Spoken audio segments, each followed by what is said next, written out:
Hi everyone, welcome to the first class of SQL Server. So first of all, I'll explain what we are going to learn as part of this whole course. What would be the expectation from the class? What should be the expectation from the class for you guys? And what is the expectation from my side, right? And then also I'll talk about the journey that we are going to cover through all these different type of classes that we are going to do. And then after that, we'll start with some of the basic concepts. So again, coming to that, my understanding is that like what I'm expecting is that you don't know anything about SQL Server. From there, from there we will start our journey, and then in the end of everything, my expectation would be like you are able to do the SQL programming, the BI programming, the Power BI reports, and the other stuffs on your own. As part of this journey, we'll be also covering the cloud concepts as well, because now the job roles are very dynamic and most of the companies are also adopting cloud features. So we'll be doing everything practically. That means we'll be using the Azure subscription to do the things on the cloud as well. Also, as part of this journey, I'd be helping you with setting up the systems on your laptops as well. That means whatever tools and technologies that I'd be using to give you the demo or the examples, the same I'll be guiding you to install it on your system as well. Now, the target audience for this whole course would be like either you can become a SQL Server developer, you can become a BI consultant, you can become a SQL DBA, you can become a Power BI developer, you can become a data engineer, or you can become a database contractor. So these are the different roles that you can try to look after completing this whole course, right? And as I said, I'll start with the very basics. So even if you have some background, you'll have to be a little bit patient because first of all, my target is always to create up the basics, and that goes for 3, 4 classes. Once you capture on the basic, from there we'll start our actual journey. That means we'll go and we'll learn more deeper and deeper about everything. The first more than 15 classes would be focused on SQL Server because that is the base of everything. Once that is done, then we'll go for understanding the cloud concepts, where we'd be mostly focusing on Azure, and we'd be learning about different cloud features like Azure Data Factory, integration runtimes, Azure SQL. We'll be setting up databases on Azure.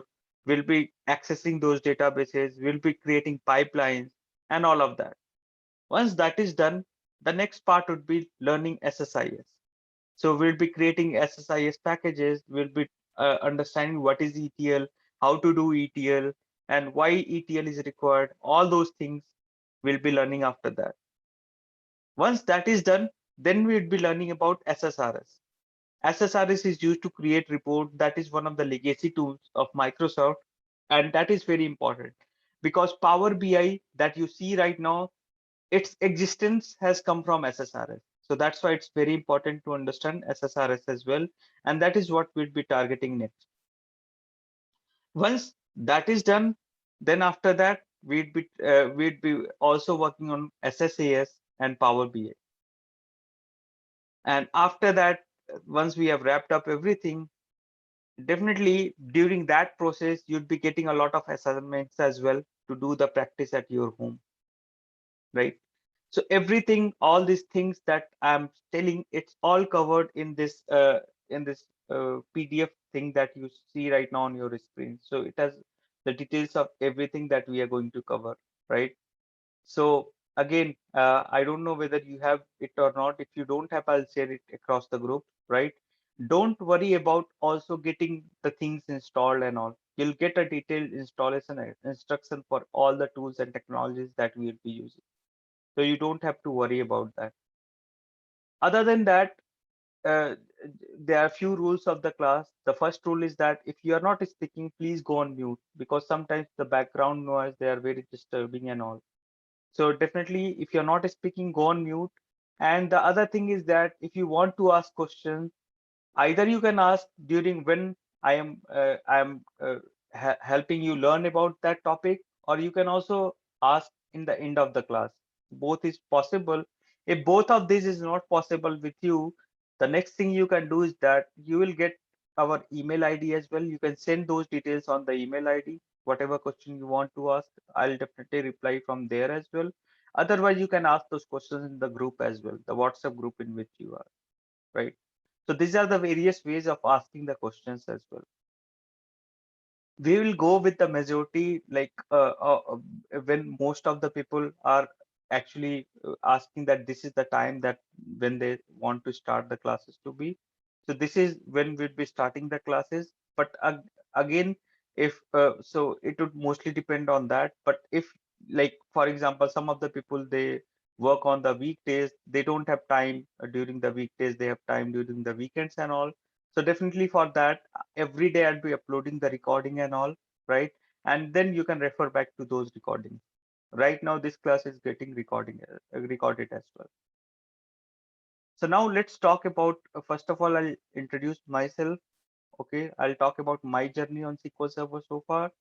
And then after that, we'll start with the basic concepts of SQL Server. So talking about me, I have more than a decade of experience in SQL Server now. I have written books on SQL Server as well. You can find me on Amazon as well, where some of my SQL Server books are one of the best seller in the industry. So I sell books on SQL Server as well. I have written books on SQL Server. Other than that, I have experience to SQL Server, BI, big data, and then Azure, AWS, Snowflake. So I have exposure to all these tools. I have actually worked as a consultant in a lot of organizations. And then I'm doing this, like I'm taking trainings for students all over the world since last 7+ years. So this is all about me, and my name is Anu, as you know. So now moving to the next part, which is talking about from where the existence of SQL Server or any database management system came, and what is the database management system and all, right? We always talk about, like when we talk about SQL Server and all, we talk, okay, this is a something which is actually where we store the data, which is a data. But now let's understand, first of all, let's break those things into pieces and start from there. So from there, the first thing that comes into our mind is database, right? So let's talk about what is database. So database is an organized collection of data, right? So what does it mean? It means that whatever uh, thing or whatever entity where you keep the data, that is known as the database. And the most important thing here is the organized collection. That means it has to be organized. And here specifically, we are talking about the relational database management system. So there are two different type of systems right now in this agile world. We have one system where everything is organized. That means we have a structure, we are following some structure and all, right? So that is known as the RDBMS. RDBMS means Relational Database Management System. The other database management system that we have is known as NoSQL, where we don't have a structure, right? So also NoSQL is known by the term as big data. Our focus would be on the RDBMS. That means the database that has a structure, that has an organized collection, right? So anything where we have organized collection of data, that term is known as the database. Why do we create the database? Databases are created to operate large quantity of information by inputting, updating, retrieving, and managing that information. So here, what is the meaning of database? So databases are created to operate large quantities of information. That is what we mean to see here. If you read the term here, inputting, please go on mute, whoever is not on mute. So databases are created to operate large quantities of information by inputting. Inputting means insert. Updating means update. Retrieving means select. And managing that information, that is the maintenance. So that is the work of databases. That means through databases, you can either insert the value in the database. You can also update the value using the update statement. You can select the data using the select statement, and you can also manage that information in the database. These are the four major things that we can do through the database, right? So talking next, now we have learned what is database, right? Database is organized collection of data. And what is the data now? A data can be anything in the RDBMS which has some properties. For example, let's talk about a employee, right? What are the properties an employee can have? An employee can have the name, it can has the age, it can have some salary, it can have some employee ID, right? These are the different properties of employee. So what we can say that employee is a object, right? Or that is a data, right? So similarly, suppose that we want to talk about the properties of customers. So customer can have name, it can have age, it can have address, it can have other details as well. So these are the different properties of a customer. So this is where we are talking about data. And anything that holds that data, that holds the employee detail, that holds the customer detail, or any other detail that is important as part of your business is known as the database. Now, anything that holds multiple database together, that is what would be known as the database management system. So a database management system, or DBMS in short, is a suite of computer software providing the interface between users and the database. A DBMS is responsible for maintaining the integrity and security of the storage data and recovering information if the system fails. So this is the importance of the DBMS. Next comes the database server. Database servers are dedicated computers that hold the actual databases and run only the DBMS and related software. Database servers are usually multiprocessor computers with generous memory and RAID disks arrays used for stable storage. From this, what I mean to say here is that using a database server is something through which you actually are able to run or execute commands on your databases. That is what the database server is. For example, today I install SQL Server inside my this laptop, right?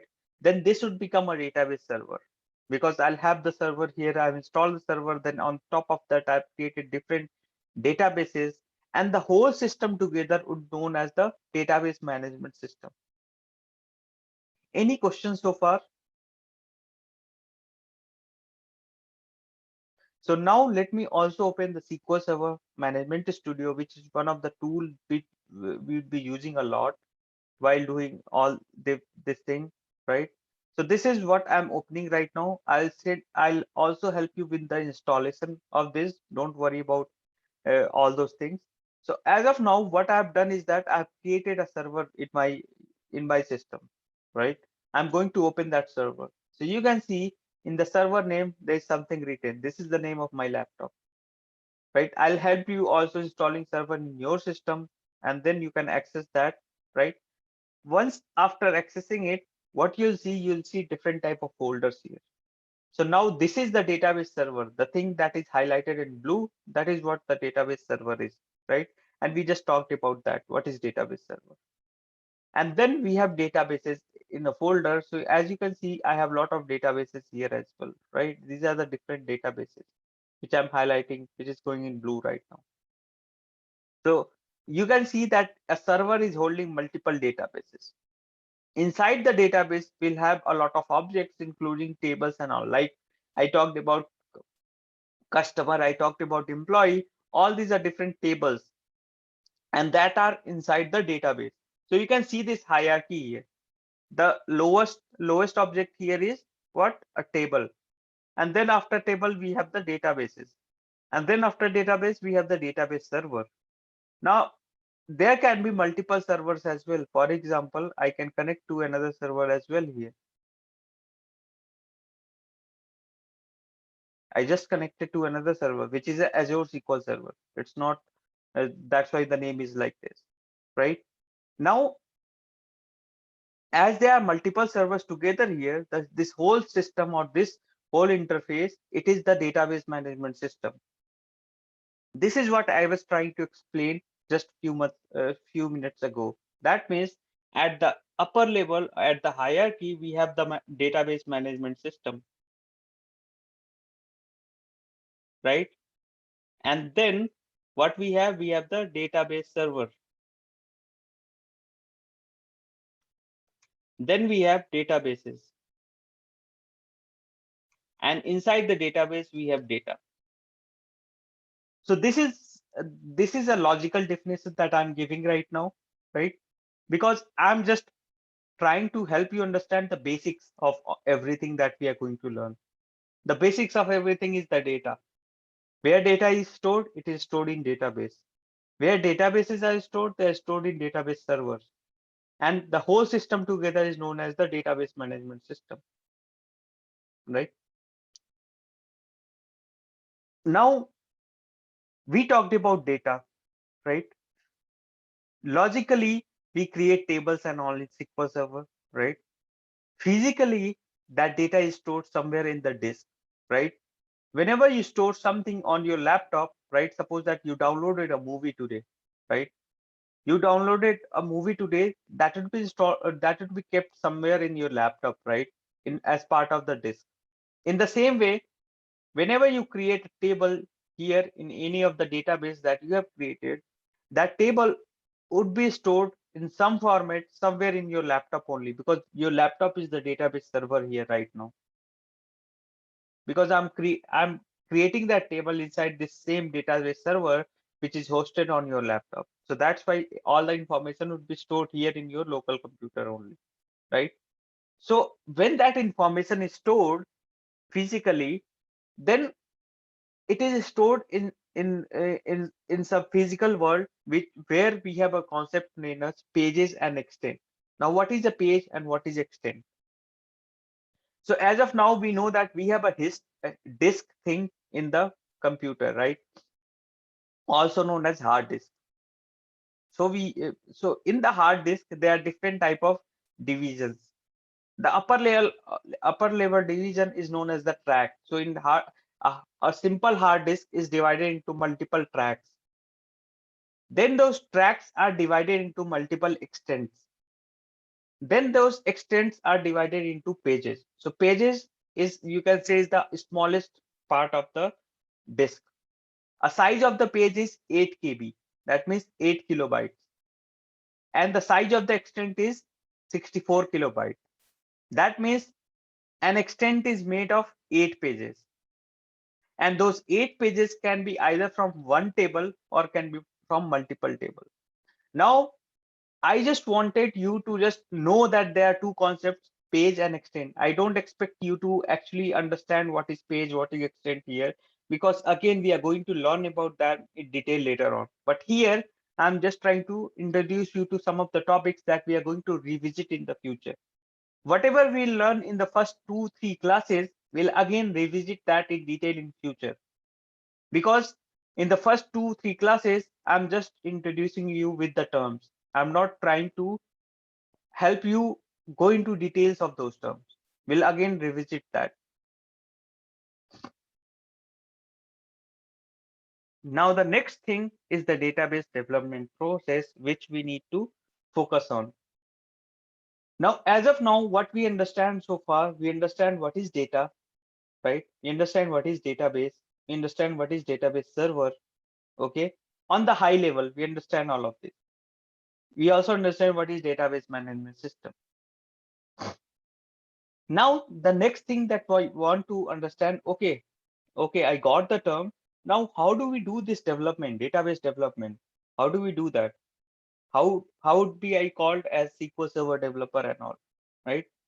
So let's try to find answer of that question now. So here, as part of that, we'll be talking about two terms here. One is I'll just talk about different terms, and second is the software development lifecycle. Now, this is not related to SQL Server, but again, as part of this process, I'm trying to train you about what goes on in the industry as well, right? So today, suppose that today you are as a student, tomorrow you'll get the job, right? And you will be working as a database developer, BI engineer, data engineer, or anything. You'll go and you'll have the job and you'll be working somewhere, right? Once you'll be working there, definitely you try to understand that what is the environment inside the company, right? So through this topic, we are going to discuss that what would be your role, what are the different roles that are there in a project and all. How do we develop a project? Because a project is not only about databases. There can be other teams or other people also working onto a single project, right? So we are going to understand that what is our role, what are the different roles that are there, how do we develop, what are the development cycle, because these things are also sometimes asked in the interviews as well. And I just want you to understand from the basic perspective, what are these terms, how to do that. So as part of the overview of this, these are the different things we are going to learn. Now, there are different type of data models that we have. The one is known as the enterprise data model. So as part of enterprise data model, what we try to do, suppose that you got a requirement, right? You have to create some, or you suppose that you have to migrate data from on-premises to Azure, right? Something like that is the requirement that you got. We don't, when we get the requirement as a developer or as a data engineer or as a BI engineer, we don't just start working on the requirement. One of the important part whenever you get the requirement is to do the analysis of the requirement.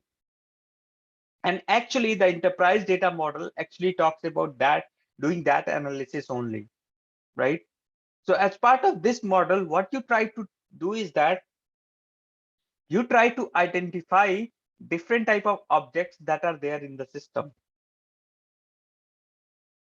So if you see here, this is an example of the enterprise data model, or you also say that this is a ER diagram, right? So what happens is that whenever you get the requirement in the project, the first thing that you do is that whatever the business requirement are, you try to convert that into technical specification. As process of that, as part of that, you create different type of diagrams. One of the diagram is known as the ER diagram, which is created by the database engineers or the BI engineers or anyone who is working or is expert from the database side. So talking about that here, this ER diagram is an example of a product company, right? A furniture company. So in a furniture company, we have identified in my furniture company, there are 4 different entities. Whatever you see in those rectangular boxes, those are known as entities. Or in your term, or for your understanding, you can also say that those are the tables, right? And then what you see is that somewhere there are one lines, while for some of the tables, there it is connected with multiple lines. To be more specific, there are 3 lines connection to some of the tables. So one of the question here is the why there are some 3 lines somewhere while there are someone 1 line. So that is the type of mapping. So when we map or when we relate 2 different entities or 2 different tables, we put the lines. That means what is the type of relationship between these 2 entities? And that's where we'll be talking about one to many relationship, one to one relationship, many to one relationship, and many to many relationship.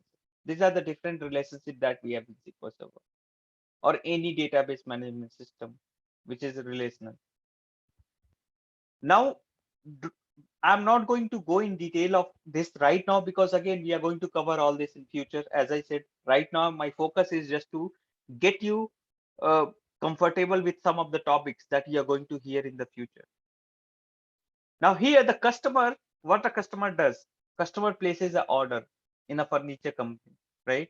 So a single customer, they can actually place multiple orders. That's why if you see the customer, one string is added to 3 string in the order. So that means a customer can place infinite orders. There is no limit. So that is one to many relationship. Then why there is one relationship from order to customer? Because a single order can belong to a single customer. The same order, for example, you ordered something from Amazon, right? Now your order is unique to you. There can be just one customer. That it can't be like this, that you place some order and that is assigned to you and someone else as well. That is not possible. Each order is assigned to one single customer, and that's why we have one mapping here. So this is why from customer to order it's one to many, while from order to customer it's many to one relationship. Now, in a single order, you can place a lot of items, and that is what the order line table all about. That means that is the item level information. So a single order can contain multiple order items, while a single item would be part of only one order. So that's why we have again one to many and many to one relationship here. Now then we have product. So what the customer buys a product, right? In a single order line, there can be multiple products, right? While up for a particular order line number, there can be just one product because we are talking about the item level information. So this is what you are trying to build here. You are trying to create a diagram or the data model through which you can understand your business. So the customer or the end user, they will always talk about the business. They will tell, okay, these are the different scenarios. After understanding that scenario, we create this type of diagram. So this is part of the process that we follow in the industry, right? If you have any question, you can just go on unmute and you can ask that question. Otherwise, see, normally I say 3, 4 times that is there any question and all, but don't wait for that. If you want to ask anything on anything that I'm covering, just go on unmute and ask that question. That is totally fine. So as part of the this process, we actually what we do when we develop the software, we do 4 things. We do, first of all, we do the planning. In the planning, we involve customer, the end users, the BAs, etc., and we plan the how to do this and all. Then we do analysis of the requirement, where in the analysis phase we try to understand, we try to map the functional requirements to the technical specification. Then we design the solution. As part of designing the solution, we create a lot of diagrams again, like architecture diagram, we create different documentation, etc. And the last part of it is the implementation. So we do the implementation then, which is the last, where we actually do the development. There are two different approaches of database development. One is the SDLC, which is the software development life cycle, or through that we cover the waterfall model. If somebody has heard about, if you are coming from some domain, you don't have experience on SQL Server, but you have some experience in the software industry, then definitely you'll be aware about waterfall model or software development life cycle, like this type of terms.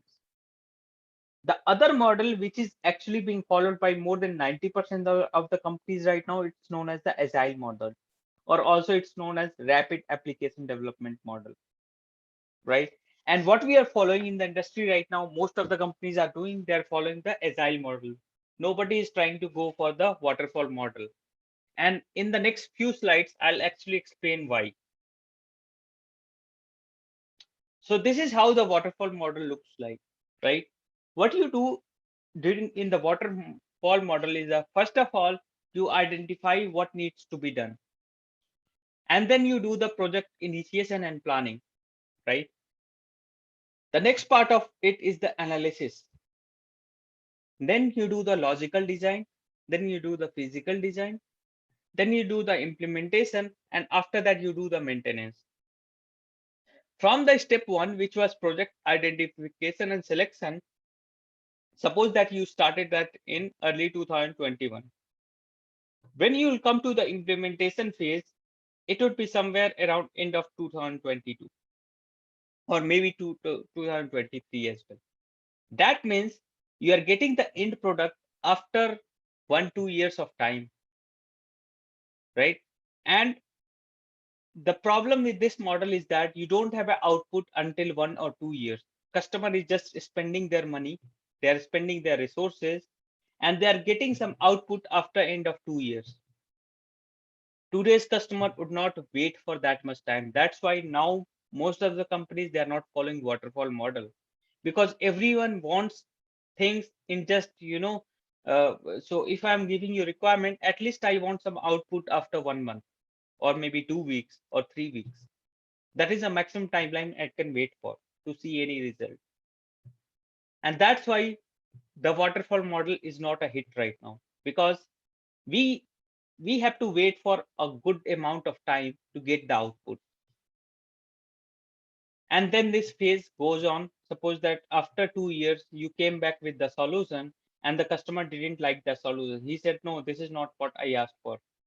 Or maybe my requirement changed now due to some government regulations and things like that. So if that is the case, you have to go again and you have to again deliver things. And again, whatever resources were spent in those 2 years, that is a waste, right? So that's why this method is not a hit right now. What we follow now more is the agile. As you can see, this is a round, this is a circle in picture. So here, what you do is that you get the requirements, right? You do the designing, you do the development, you do the testing, you do the deployment, you do the review, then again you take the requirement. So that means in the waterfall model, what you were doing is that you were taking all the requirements together. That means in the beginning of the requirement taking session only, you're aware of everything that needs to be built, and then you prioritize and you do everything, right? But here in Agile, people just tell you, okay, this is the function that I want. Can you deliver this in 2 weeks? After that, I'll tell you the next set of requirements. So this is how Agile goes. And that's why people like it, because suppose that I asked you to create a report, Power BI report, right? So I'll give you the requirements. Now that report consists of 20 pages. So I'll say, okay, just show me 2-3 pages after the end of this sprint. So Agile is always divided into sprint, scrum, and all those things. So sprint is like, suppose that it's a duration of 2-3 weeks or 4 weeks, right? So I'm asking you that create me this report, maybe 3-4 pages after 2-3 weeks. So I'll work on that. I'll come back to you after 2-3 weeks. I'll show you those 3 pages report. Then maybe you can give me your comments as well at that time, or if you like it, you can ask me, okay, please go ahead and please create the next 3-4 pages, right? And also please release these 3-4 pages that you have already created. That way the customer can start working on this as well from their side, right? So you can see that how exciting it is that people can see the result and all at the same time while you are working on things, right? So that's why Agile is has become a great hit these days, and every company, almost every company is following this method. So this is the difference between waterfall and Agile. Now we talked already about this ER diagram. This is the same ER diagram, right? So where we have different customer, we have the mapping, relationship and all, right? Now there's a different way of presenting this diagram as well, which we create as part of the process. So another way of presenting this is this diagram, right? What you can see here that you have the same 4 entities here: customer, order line, and product. Now here we see that as a box. For the customer, we have this columns as the properties. So customer can be called as an entity, and these are the different properties of those entities. That means we have the customer ID, we have the customer name, we have the address, we have the city, we have the state, and then we have the zip. So does anyone knows why the customer ID is underlined in the customer table? Any idea? That's a primary key. Correct. Very correct, Chris. So because customer ID is the primary key, and that's why it's underlined. I'll just tell you in short that what is the primary key, though we are going to have a class on that right later on. But as of now, just understand that anything which can uniquely identify all records in the table, that column would known as the primary key. So it can be either one column, but it can be multiple columns as well, right? It can be combination of multiple columns as well, right? So here the customer ID is that column which can uniquely identify all records in this customer table, and that's why customer ID is the primary key. and that's why it's underlined like that. Now, when we go in the order table, what we see there is that we have the order ID, which is underlined in the same way there. So that order ID is the primary key of the order table. But in the order table, we also see one more thing. We again have customer ID there, and that is not underlined in the same way, but it's like dotted line. Anyone knows what would we call the customer ID in the order table? Any idea anyone has?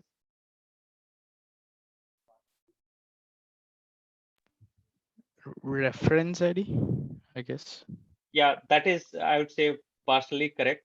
Yeah, we say that as a referential integrity constant sometimes. So, but the actual name is the foreign key. So the customer ID is actually primary key. So when some column is a primary key in one table, and we use the same column somewhere in some other table, that becomes the foreign key there. So order in the order table, when we have the customer ID and it is like dotted line, that is actually the foreign key because it's referencing back to the customer ID in the customer table, as you can see. So that is a referential integrity constant. And in short, you can say that that is a foreign key, right? Next, again, in the order line table, what you see is that there there are two columns on which we have the this underlined column. So as I was saying that for primary key, it can be either on one column or it can be on multiple columns. So when it is on multiple column, we call it as a composite key. And this in order line table, we are able to uniquely identify all records in the table on the basis of order ID plus product ID. That's why we have a composite key there.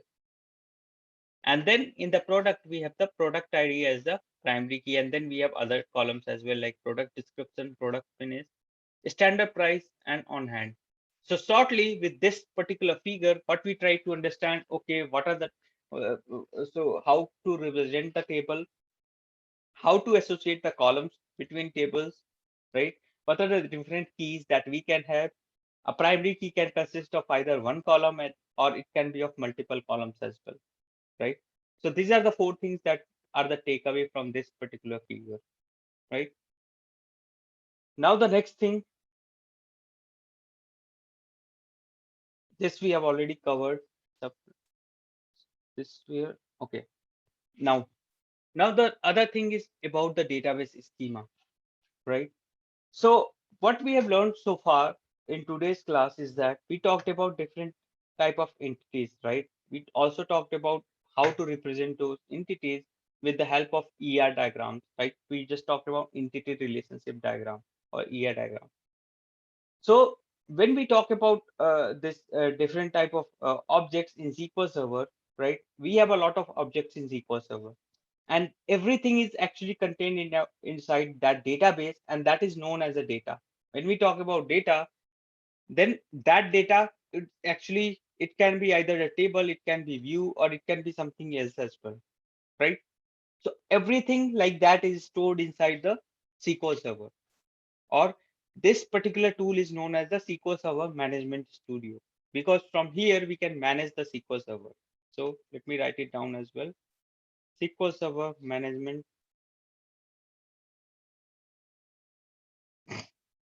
Studio, right? Or SSMS in short, we say. Through this tool, you can either connect to the on-premise SQL Server, or you can also connect to the Azure SQL Server. You can connect to both, and you can do all the query. Like if you want to insert the data, you can do that. If you want to delete the data, you can do that. If you want to update some record, you can do that as well. You can create different type of objects as well. You can create store procedures, views, functions. All of that we are going to learn about in future, right? So Anup, I have a small question. yeah, sure, please go ahead. So you were saying that we can, through this SQL Server Studio, we can connect to either on-premises. That is, when you say on-premises, it's basically nothing but the one that's stored on the system, right? Yeah, so it can be either stored on your system, Yeah, or in a company. When you go and work in yeah, somewhere yeah, in the company, it would be yeah, some network computer, like it would be some supercomputer, yeah. because Like, normally, right? okay, Yeah. And when okay, I talk about Azure or cloud, then that Okay. is something which is either hosted on Azure or AWS or GCP. So these are the Okay. major cloud providers. If some database is hosted on there, that would be known as the cloud database. So on the cloud database, again, so on the, sorry, stammering. So on the cloud database, the SQL Server Studio will be virtually be already be installed, or we will connect it to through the on-premises SQL Server. Right. So let me show you that by example. That is a very good question. So as you can see here that I have different type of cloud databases here, right? So anything where you see this TCP, right? This TCP thing or this one, like this is the database I created for the last batch to give them some demo on the Azure, right? So I have a parallel batch that was just ended, right? So this you can see that the name of the database server is like batch265.database.windows.net. Now from the name, if any database which has this suffix, that means database.windows.net, from there you can say that this is Azure SQL database, right? And there, if I try to log in it, I can log it from management SQL Server Management Studio as well, right? So right now I just connected it to that database, right? Inside that database, if you see this normal database, which is the on-premise database, you see the logo here. It's like this. You see a database here, right? While for this one, you see this blue icon. That total icon is actually changed because this is a Azure SQL database. This is on the cloud. This is not on premise. And on inside that, I've created multiple database. So inside that the database logo, it's just the same, right? The only difference is the way the server is named, right? And then the logo, if you see, there's a difference.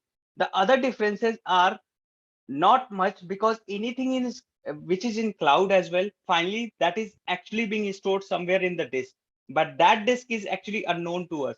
It can be dependent on the regions on which, because cloud is again divided into a lot of things like availability groups, regions, and locations and things like that, right?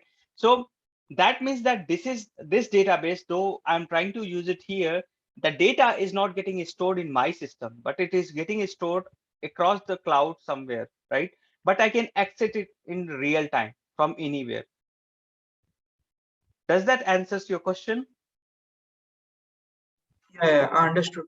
So as soon as you connected, what happened was that cloud database popped up. So Yeah, I get your point. Yeah. yeah, yeah. Okay. So what we learned so far is that we talked about different terms today, right? Now, in tomorrow's class, what we are going to learn is that we are going to go into, some more details on different topics and terms related to SQL Server. Once we build up our concept, right, for in the first 3 classes, in the third class, I'll get you installed this management studio as well. And then some of the dummy database. This database is actually provided by Microsoft to do the practice and all.